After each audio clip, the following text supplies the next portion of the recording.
All right, ladies and gentlemen, what is up? Yeah, welcome for another FFT Unite Plus AI battle.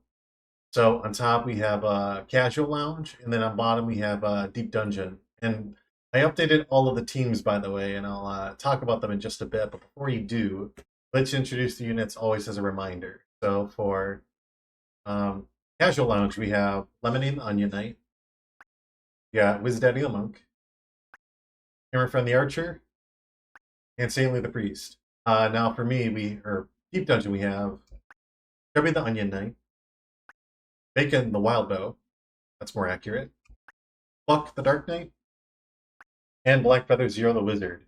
Um, so I amended the rule set and made it so that you can have 2 copies of equipment as well as 2 copies of any ability. Innates only count for humans. So if you had, for example, if you had 2 humans with counter and then you had a chocobo with counter, that'd be fine. But I did that just to kind of open up the aperture so that way there's more ability combinations that can be looked at. Um, but yeah, so not only did I update the rules, but I also adjusted the teams a little bit too, and I'll talk about them briefly. Um, so for this unit, I gave them, I think I gave them a, I don't remember. I think I gave them a sea bag instead for a little bit more mobility. Um, but not only that, actually no, I gave them a green beret. I'm trying to remember. I did update this unit, has 1 less MA, but a little bit more survivability. And again, with the combination of float and then having weak to earth, the earth weakness is nullified because of the float status. He's just there to do a lot of damage, pretty much like 120, 150, whatever, pretty close to it, depending on compats. I don't think I changed this unit all that much. Extra move, 2 swords of PA save, and yeah, with a shield. I could give him a crystal shield right now, and in fact, I think I'll do that. The crystal shield just because I can have 2 copies and there's no downside to having a little bit more evasion. So I'll just put a safe state there. But outside of that, I didn't change a ton. The one thing I'll mention right off the bat is that this Dark Knight now, I gave him a Black Robe and Crystal Helmet, the Black Robe with the Ice Brand, because the Ice Brand is Ice Elemental, and then Black Robe will affect the damage output, not just from the melee attacks, but from the spells too. The only ability that is Dark Elemental that won't be affected by the Black Robe is Unholy Sacrifice. Everything else will just will be boosted. The damage will be augmented because of the elemental strengthening of the Ice Brand. I went back and reverted to this guy just being a martial arts master, basically. And you can tell, yeah, with PA save, just tons of PA, a lot of HV. He's going to hit really freaking hard. And I swapped out the Taiju for the Wild Bow to try to basically spam the shit out of them barrier. And with him having good compat with everyone, we should be seeing like 60+% chances of Please, which is basically M barrier. So yeah, let's kind of get right to it though with these updated things. And I'll just pick this one map as a frame of reference. But so Dordo Trade City, I used that in the monster showcase yesterday. I'll just mention it very quickly. I reverted it back to AI control. And in order to do that, all you have to do is go in the FFT patcher, the ENTD tab, and look for event 11F and unflag the mark that says control. All that does is make it so that the AI is in control, not the humans. So I don't want to have to restart, but yeah, that's some good damage and a petrify right off the bat. Yeah, so that's what I was talking about with it being really good, just in general. 162, well, good damage. That would have been good, but a little bit too bad that doesn't work. 300 damage. He should be dead here.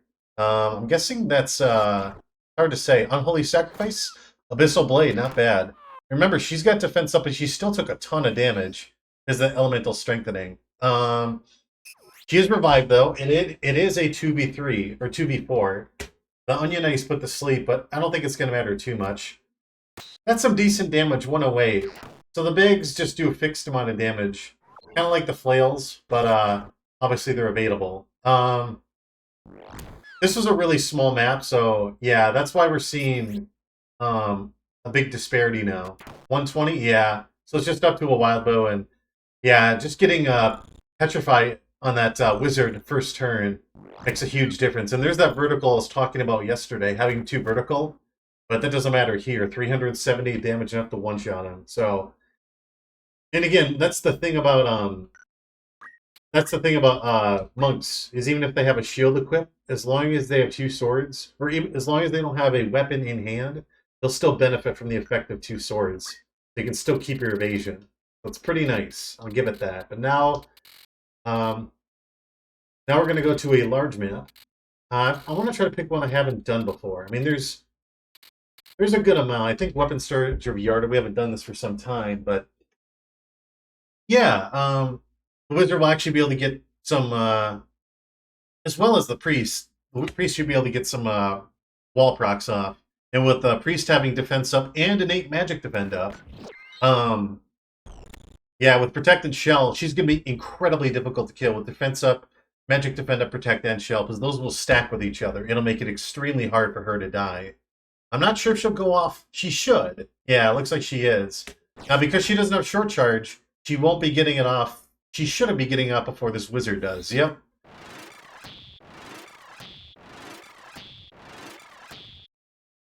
Alright. So unfortunately, he went for Squeal as opposed to the other attack. 91 is not a tremendous amount. That, protect... Oh, 200 plus. Yeah, okay, so here we go. Yeah, unfortunately that wild bow was going for Squeal as opposed to M barrier. Or, sorry, that's basically what it is. I don't know why they're not, but not the biggest thing. A nice use of chakra, using the range of 1. Pretty good. He might still die here from an Abyssal Blade. Crushing Blow, any stop rocks. No, CT save, but it shouldn't matter. He should be getting his turn off before the spell takes place. Toxic won't matter. Yeah, Toxic's not going to matter here, because we're going to see Carve model. No Petrified, damage split once again. Remember that Protect Shell is mitigating that damage a fair bit. Yeah, Spin Fist pretty good. Reraise not too bad. They're in a little bit of a res loop right now, but certainly I don't know if I'll be able to get the heal off beforehand. Nope. He should, at least he shouldn't. Wow, 576. Now, again, that's because of the oil proc from Toxic. Yeah, since it's doing elemental-based damage, yeah, it's doing double damage now. That's why we saw 500 plus. It only wears off. It doesn't wear off upon death, so you have to survive the oil shot. Otherwise, you're taking double damage. So there's a bit of recuperation right here taking place, which is not too bad. There's Please Eat. It does not hit, even at 64%. A little bit too bad, but looks like it won't be necessary. And I'm surprised the AI didn't go for... I would have just gone for Dark Sword, because that would have negated the damage. Petrify, pretty good. So 3v3 at the moment. 1 unit petrified, the other unit dead, that being the monk. Oil, you might get the charge is probably going to go off first, yeah. So she's dead. Another one? Yes, alright, so that's going to help out, as well as the Protect Shell. It's going to help him survive a lot longer. Unless we get a Petrify here. No. Are we going to see a Dark Sword? No. Crushing Blow, which I think is a little unfortunate. They could just go for Dark Sword and negate all the MP. And that way shoot up nothing, at least for that cast. He's almost dead. Let's see what we're going to go for. Another Squeal, not too bad. Yeah, so the Haste is coming into play now. Yeah, so he did slow himself, unfortunately, but he got a triple kill, which is really good. And the only person who can revive now is the Priest. Yeah, the Priest is on the back foot, but with that slow, I might give her a chance of reprieve to go for Raise and Raise 2 procs. Any Petrifies? No, not quite. If that slow didn't trigger, he might have been able to prevail and just have enough momentum to kill them off, but looks like they're recuperating. Yeah, Petrify and critical, so. Alright, well, looks like the improvements definitely, or the changes have definitely helped out for the CasualLounge team, so congrats to my votive crew. My leader, sub-leader, and then the other sub-leader, my bad. And then, Yeah, unfortunately, Deep Dungeon, that very first map, the small map, just the wizard getting hit by Petrify right off the bat really screwed them over because it basically turned into 3v4 for the rest of that time. So, all right, with that said, I will also be creating some more teams throughout the week, and some of them will actually be rehashes from old tournament teams and stuff. In the spirit of it, I'll try to create teams, replicate them as similar as close as possible.